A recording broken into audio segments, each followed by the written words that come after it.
Sean todos bienvenidos a un nuevo estudio de la teología sistemática. Continuamos en la serie de la Iglesia. Hoy vamos a ver qué es lo que dice la Escritura con respecto a la Iglesia como columna y fundamento de la verdad. El apóstol Pablo le escribe en su primera carta a Timoteo, capítulo 3, versículo 15, dice: para que si tardo sepas cómo debes conducirte en la casa de Dios, que es la Iglesia del Dios viviente, columna y baluarte de la verdad. Así como ya vimos que la santidad no es un adorno de la Iglesia, la verdad tampoco lo es. La verdad no es un adorno, un accesorio de la Iglesia, sino que la verdad es también parte de la esencia de la Iglesia. La verdad es la tercera marca de la Iglesia de Cristo. La primera marca que vimos nosotros en el estudio pasado es la unidad y la santidad. Entonces la tercera marca, lo que vamos a ver hoy, es la verdad. La verdad es la palabra de Dios. La Iglesia está establecida sobre esa verdad que es la palabra de Dios. El fundamento de la Iglesia es la palabra de Dios. Efesios capítulo 2, versículo 20, la Escritura dice así: edificados sobre el fundamento de los apóstoles y profetas, siendo la principal piedra del ángulo Jesucristo mismo. La Iglesia es gobernada por esta verdad. Cristo, como cabeza de la Iglesia, Cristo gobierna y dirige a la Iglesia por medio de su palabra. Podríamos decir entonces que sin la Escritura, sin la Biblia, la Iglesia seguiría pasos errantes, seguiría métodos y estrategias humanas. Tenemos que estar entonces muy agradecidos a Dios por su palabra, porque en su palabra tenemos todo lo que necesitamos para conocer y llevar a cabo el propósito de Dios. El apóstol Pablo, en la segunda carta a Timoteo, capítulo 3, versículos 16 y 17, dice: toda la Escritura es inspirada por Dios y útil para enseñar, para redarguir, para corregir, para instruir en justicia, a fin de que el hombre de Dios sea perfecto, enteramente preparado para toda buena obra. La Iglesia es santificada por la verdad. Estamos entonces viendo que la esencia de la Iglesia, así como lo era la santidad, también lo es la verdad. La verdad es la palabra de Dios. El apóstol Juan escribe en su Evangelio, tomando un fragmento de lo que vamos a ver ahora en el capítulo 17, versículo 17 de Juan, cuando Jesucristo oraba al Padre pidiendo que santificara a la Iglesia, santificara a sus seguidores por medio de la verdad. Dice: santifícalos en tu verdad, tu palabra es verdad. Entonces, la Iglesia es santificada por medio de la palabra de Dios. La Iglesia es llamada a ser santa, es llamada a tener un carácter santo, y esa santificación viene solamente por medio de la palabra de Dios. En la carta a los Efesios, capítulo 5, vemos en el versículo 25 y 26, cuando el apóstol Pablo hace una comparación de la relación de Cristo con la Iglesia, hace una relación con el matrimonio. Dice: maridos, amad a vuestras mujeres, así como Cristo amó la Iglesia y se entregó a sí mismo por ella, para santificarla, habiéndola purificado en el lavamiento del agua por la palabra. La Iglesia es santificada entonces por Cristo, y Cristo lo hace por medio de su palabra. Entonces estamos viendo la importancia de la verdad en la Iglesia. Estamos viendo entonces que sin esa verdad la Iglesia no sería santa, podríamos llegar a una conclusión. La Iglesia también es administradora de esta verdad. Vimos al comienzo que la Iglesia es columna y baluarte de la verdad. No debemos perder esta perspectiva de la Iglesia, no debemos perder qué es la Iglesia, porque a veces algunas iglesias piensan que están en este mundo para ser un tipo de ONG, un tipo de ayuda social. La Iglesia es columna, principalmente y esencialmente columna y baluarte de la verdad. La Iglesia es administradora de esta verdad. Dios le ha confiado su verdad a la iglesia. Y la iglesia debe ser buena administradora de esta verdad. La iglesia es llamada a crecer y obedecer y defender, pero también proclamar la verdad. La iglesia ha sido llamada a crecer por medio de la verdad, crecer en el conocimiento de la verdad. La iglesia ha sido llamada a obedecer esta verdad, a defender esta verdad, pero también a proclamar la verdad. Judas, en el versículo 3 de la carta de Judas, dice: amados, por la gran solicitud que tenía de escribiros acerca de nuestra común salvación, me ha sido necesario escribiros exhortándoos que contendáis ardientemente por la fe que ha sido una vez dada a los santos. Esta fe es la doctrina, es la palabra de Dios, la palabra de Dios es el objeto de nuestra fe, así como Cristo también es el objeto de nuestra fe. La iglesia ha sido llamada entonces a proclamar esta verdad. No solamente debemos conocerla ni obedecerla, porque no se nos ha sido llamada para que la conozcamos y la retengamos solamente para nosotros, sino también para que sea proclamada. La iglesia tiene una misión en este mundo. La iglesia tiene una misión en este mundo, y esa misión es evangelizar a los incrédulos. En esta gran comisión que vemos en el Evangelio de Mateo, capítulo 28, versículo 19 al versículo 20, dice: por tanto id, palabra de nuestro Señor Jesucristo, por tanto id y haced discípulos a todas las naciones, bautizándolos en el nombre del Padre y del Hijo y del Espíritu Santo, enseñándoles que guarden todas las cosas que os he mandado, y aquí yo estoy con ustedes, con vosotros, todos los días, hasta el fin del mundo. Amén. Esa es la misión que tiene la iglesia en este mundo. Predicar el Evangelio, evangelizar a los incrédulos, enseñarle todas las cosas que están en la palabra de Dios, todas las cosas que Cristo ha ordenado para su iglesia. Martin Lloyd-Jones, este teólogo, este pastor, dice algo con respecto a esto. La tarea principal de la iglesia, palabra de Martin Lloyd-Jones, la tarea principal de la iglesia y del ministro es la predicación de la palabra de Dios. La iglesia debe reunirse para adorar a Dios mediante la comunicación de la verdad a través de la predicación de la palabra. La oración de la palabra de Dios en el culto, está hablando Martin Lloyd-Jones, la predicación de la palabra de Dios, la oración de la palabra de Dios, el canto de la palabra de Dios, la observancia de la palabra de Dios en las ordenanzas. Voy a repetirlo lo que dijo Martin Lloyd-Jones porque merece que volvamos a escucharlo. Dice que la tarea principal de la iglesia y del ministro de la iglesia es la predicación de la palabra de Dios.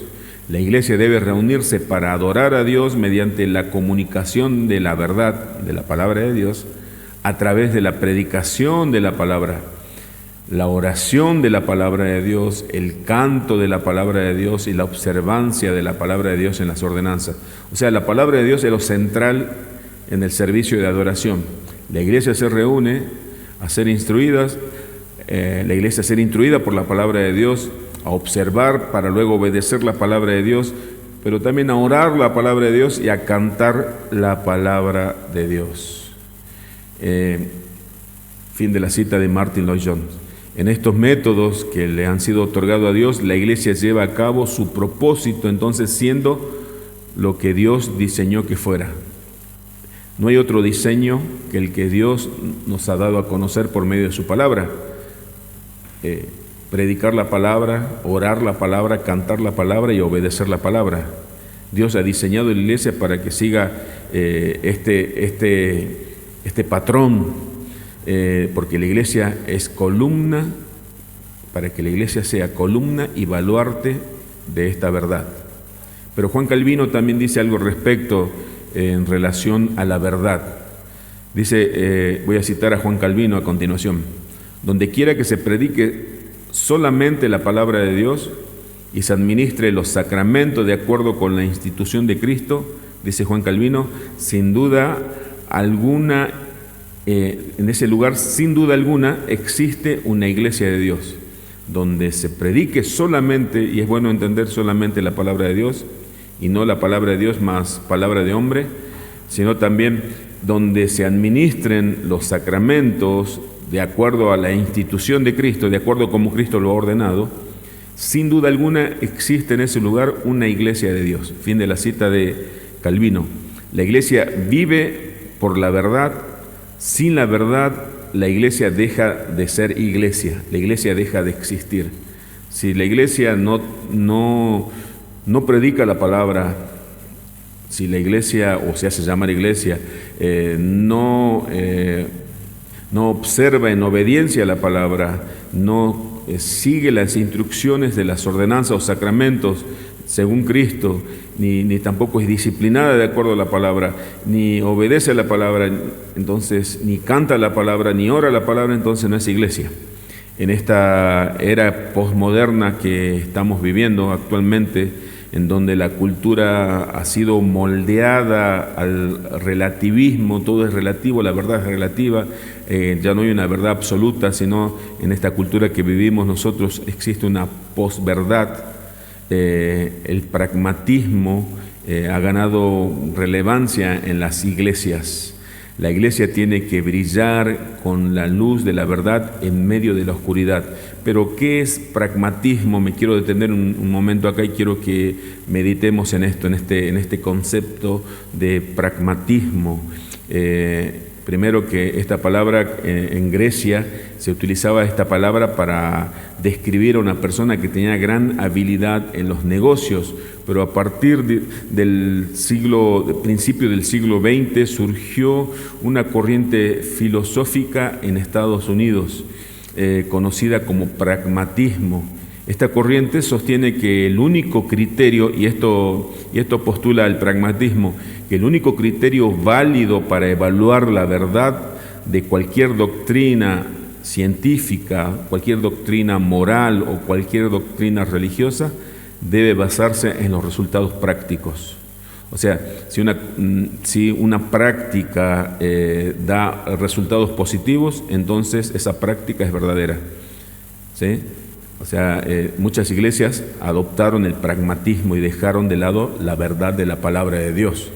Según el pragmatismo, es la experiencia la que tiene la última palabra al momento de aceptar o rechazar una idea o un concepto religioso como verdad. Es por eso que en muchas iglesias la verdad está fundamentada, o ellos dicen que esa iglesia es verdadera por las prácticas. Por ejemplo, en una reunión de una iglesia, dice si se siente la presencia de Dios o si se siente algo físicamente, tiene algún tipo de sensación, dice, es la presencia de Dios. Si no se siente nada, no está la presencia de Dios. Por eso el pragmatismo dice que es la experiencia la que tiene la última palabra. No es la verdad absoluta como nosotros creemos que es la palabra de Dios, sino que la verdad ha sido sacrificada en el altar de la experiencia. La verdad está sujeta a las experiencias y a los resultados. Si resulta, si se prospera, entonces es verdad. Si no se prospera, no es verdad.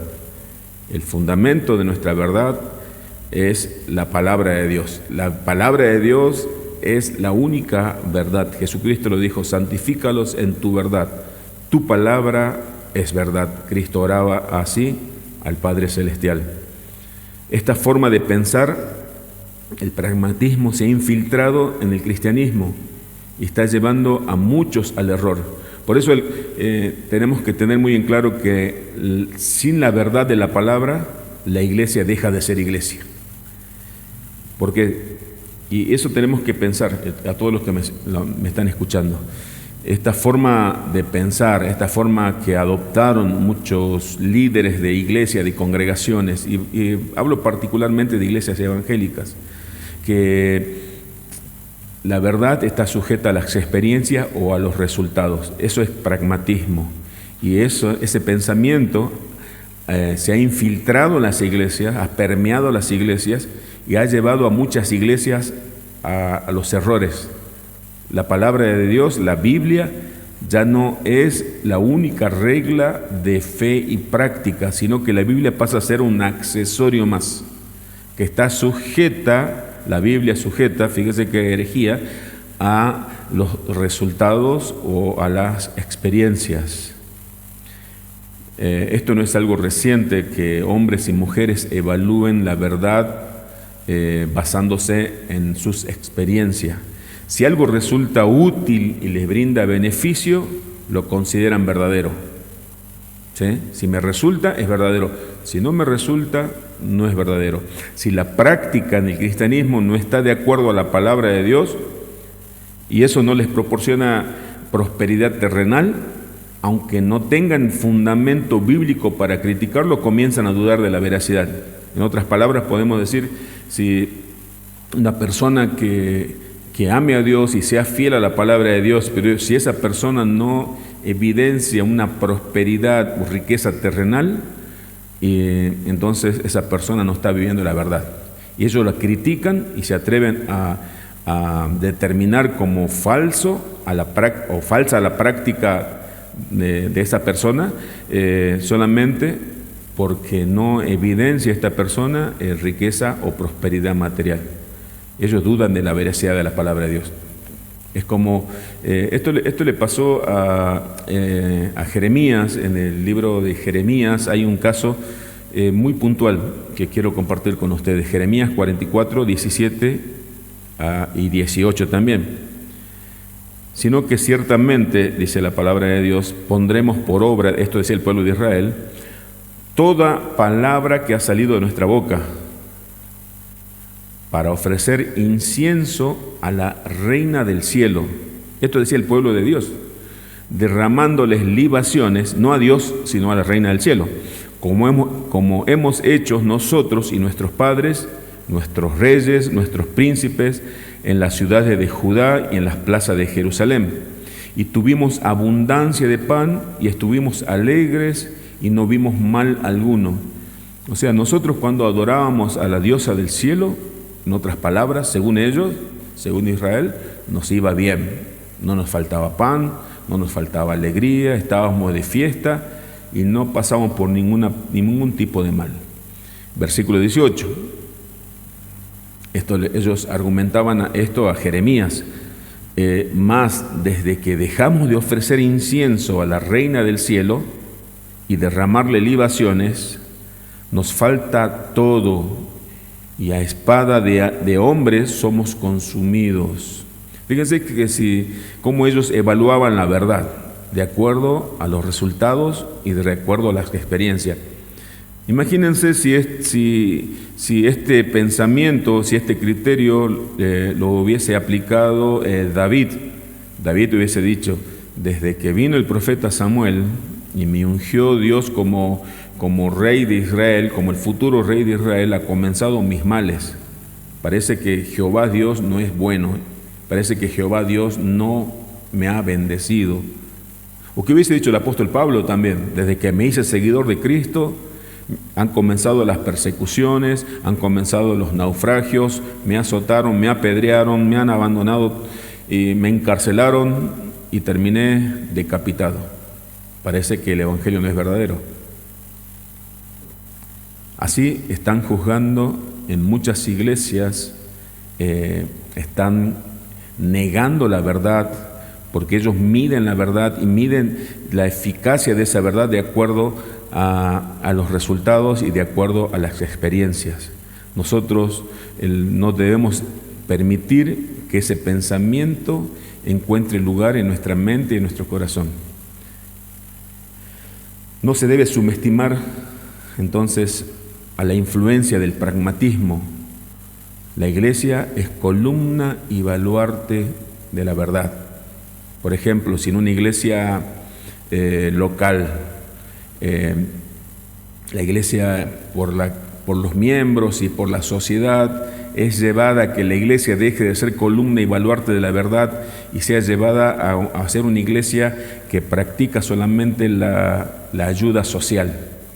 pero deja de predicar el Evangelio, no se preocupa por la doctrina, no se preocupa por la santidad de sus miembros, solamente están abocados todos a hacer el bien. La iglesia, aún con muy buena intención, esa iglesia, que se llama iglesia, ha dejado de ser iglesia, porque la esencia de la iglesia, así como la santidad, también lo es la verdad, y la verdad es la palabra de Dios. La verdad hay una sola, es la palabra de Dios. Entonces, debemos entender lo siguiente, que no debemos subestimar la influencia del pragmatismo dentro del pueblo de Dios.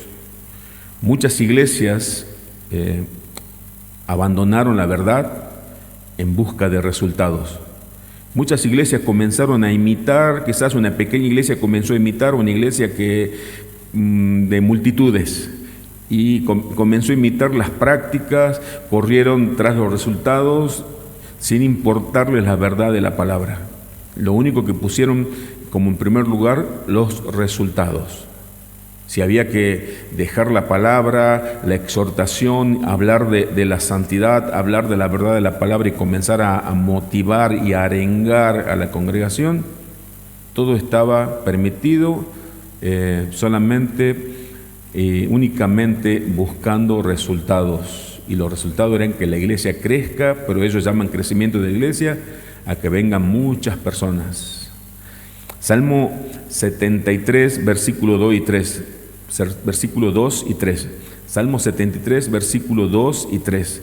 Por eso decía que no debemos subestimar al pragmatismo, porque esto le pasó al profeta Asaf. En cuanto a mí, casi se deslizaron mis pies, por poco resbalaron mis pasos, porque tuve envidia de los arrogantes, viendo la prosperidad de los impíos. Imagínese si esto piensa un pastor. Casi se deslizan mis pies de la verdad, casi resbalan mis pasos, porque tuve envidia de la iglesia de la prosperidad. Nosotros no estamos aquí buscando nuestra prosperidad, sino que estamos aquí en este mundo, fuimos salvados y llamados por Dios como iglesia a ser columna y baluarte de la verdad. La verdad de Dios es innegociable. No debemos correr tras los resultados. Los resultados dependen del Señor. Debemos correr con la verdad, no tras los resultados. El pragmatismo en el evangelismo se ha llegado a contar conversiones de manera inexacta en una campaña evangelística, quizás al final de esa campaña se ha dicho, en esta campaña evangelística se han convertido 1.221 personas. ¿Quién sabe los resultados? ¿Cómo el hombre se puede atrever a dar con exactitud un número, cuántas conversiones hubieron? Aunque las cifras son inútiles, no es bíblico medir el éxito de la evangelización solo por el número de convertidos, tampoco es válido medir la grandeza o la eficacia de la iglesia por los números de asistentes. La eficacia del evangelismo entonces debemos medirla con la fidelidad con la que se predicó el evangelio. Voy a repetirlo. La eficacia del evangelismo se debe medir con la fidelidad con la cual se ha predicado el evangelio. Los resultados dependen solamente del Señor. No se deben presentar el evangelio como un manual de autoayuda, como diciendo algo que funciona bien. A veces se presenta el evangelio con frases o con ideas como las que dicen: prueba a Cristo y verás lo bien que te va. Repetí después de mí esta oración y vas a ver cómo Dios te va a ayudar. Un evangelismo sin un llamado al arrepentimiento. Esto es todo por buscar resultados carnales, por supuesto. La influencia del pragmatismo mundano en la iglesia fue desde siempre, y en este tiempo mucho más aún. El éxito de una iglesia local no se debe medir principalmente por el crecimiento numérico. Una iglesia que tiene miles de miembros es una iglesia que tiene éxito. La verdadera meta no es sumar miembros, sino que la meta que debemos tener como iglesia es que cada miembro de la iglesia crezca conforme a la imagen de Cristo. La iglesia fue llamada a crecer, la iglesia fue llamada a obedecer, la iglesia fue llamada a defender y proclamar la verdad, porque la iglesia, ya para terminar, es columna y baluarte de la verdad, como al comienzo de este estudio, citábamos lo que Pablo decía a Timoteo. Vamos a leer nuevamente el texto.